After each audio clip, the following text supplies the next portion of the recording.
भ्रम में जीने वाले हरदम नहीं मुस्कुरा सकते, वो बस खुश होते हैं, अपनों की बर्बादी से बस खुश होते हैं और कहते हैं कि तकलीफ़ों के बावजूद भी खुश हैं, पर वो मुस्कुरा नहीं सकते क्योंकि मुस्कुराने के लिए चेहरे पे नूर होना बहुत ज़रूरी है। अब जाके वीडियो देखो।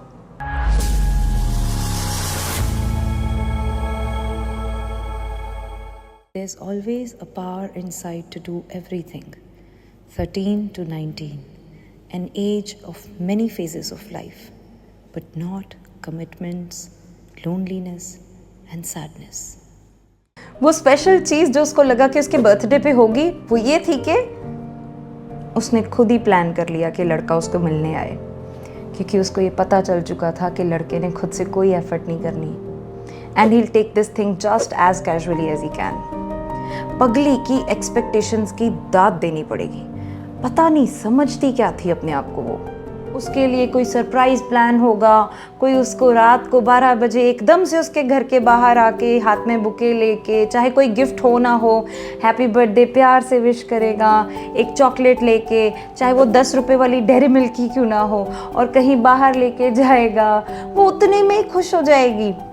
सारा फिल्मी क्रैप या कहीं और किसी के साथ होते हुए देख अपने दिमाग में बिल्ड किया हुआ क्रैप। स्पेशल ये हुआ कि लड़के को इतनी पड़ी ही नहीं थी, तो पगली ने खुद को खुद ही खुश करने के लिए जिद करनी शुरू कर दी कि ऐसा हो। थोड़ा जो शायद पगली ने एस्टिमेट लगाया होगा कि लड़के का भी मन है पर हिम्मत नहीं है, तो उसने वो भी पॉसिबल कर दी। वो सारी चीज़ें, वो सारे रोल्स जो एक मेल साइड के होते हैं एक रिलेशनशिप में, वो उसमें थे। तो उसने लड़कर अड़कर ज़बरदस्ती करके मना लिया। जो लड़का ये बात करने की, ये पूछने की डेयरिंग ही नहीं कर सकता अपने माँ बाप से, हाँ हालांकि अगर वो लड़की होती तो लड़कर भी मिलने जाता, वो डेयरिंग पगली ने की और बात की डायरेक्टली लड़के के बाप से। वो बाप की एक अलग ही पर्सनैलिटी थी, अतरंगी वाली।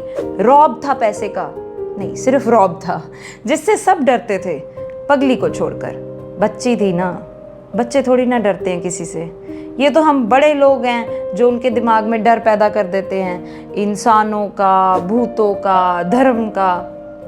बच्चे को सब एक जैसा ही दिखता है। So the boy has come even if he didn't want it on his own will, but he must have brought some gift. Every fiancé does this. This is what special is. This is what Pagli's parents had told her when they wanted to convince her for the marriage.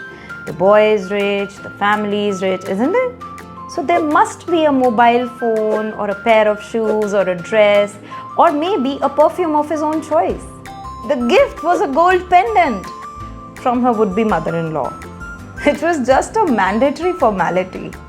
A box of sweets and an unstitched dress. As flamboyantly red as it could get and as itchy as it could be. Even if you see it from far away, your eyes would still glitter. Very precious gift, I must tell you. अच्छा, एक मज़े की बात, बाकी लड़कियों की तरह उसको गोल्ड शुरू से ही नहीं पसंद था। जैसे 36 का आंकड़ा होता है, तो वो पेंडेंट से तो उसको कोई फ़र्क नहीं पड़ा। जो ड्रेस थी उसने आधे मन से एक्सेप्ट कर ली, खुश हो गई, दिखाना पड़ा ताकि बुरा ना लग जाए, जो कि उसको खुद को लगा। वो 3 दिन बहुत ब्यूटीफुल थे उसके लिए, जो उसने खुद मैनिफेस्ट किए थे, जो उसने खुद एफर्ट किया था। उसकी एक्सपेक्टेशंस बढ़ती गई क्योंकि उसको लगा कि दोस्ती बढ़ रही है। उसको अपना कॉलेज दिखाया, अपनी इकलौती फ्रेंड से मिलवाया और ऐसे फील किया जैसे कोई लड़की अपने बॉयफ्रेंड से मिलवाती है। वो ना डेलिब्रेटली पल पल ये शो ऑफ करने की या खुद को प्रूव करने की कोशिश कर रही थी कि जैसे बहुत बढ़िया है, वो खुश है और सब अच्छा जा रहा है। वो दोनों तीनों दिन बहुत घूमे, स्पेशली वो मंदिर जहाँ पर उनका रिश्ता पक्का हुआ था। तो जब वो वहाँ पर गए, पगली को एक शरारत सूझी। उसने लड़के को बिना बताए वो सीन जब वो मिले थे दोबारा से रिकॉल करना शुरू कर दिया, इनैक्ट करके। लड़के को समझ ही नहीं आ रहा था कि ये कर क्या रही है। वो ना पार्टिसिपेट ही नहीं कर पाता था उसके फन में, उसकी बचपने में। मास्क पहन रखा था शायद उसने। पगली वैसी बनती जा रही थी जैसे कोई ज़बरदस्ती प्रिटेंड करता है, अपनी सिचुएशंस को सच्चाई बना लेता है। वो वैसा कर रही थी। तरस आता है उस पर। My lord, point to be noted number 7. All good things must come to an end. बहुत बढ़िया टाइम पीरियड था वो, until the entry of level 4, जिसके बारे में हम नेक्स्ट एपिसोड में बात करेंगे। तब तक के लिए सब्सक्राइब कर दीजिए, आगे कहानी भी जाननी है ताकि पता चल जाएगा कि मैं सच्ची बोल रही हूँ। Follow for more.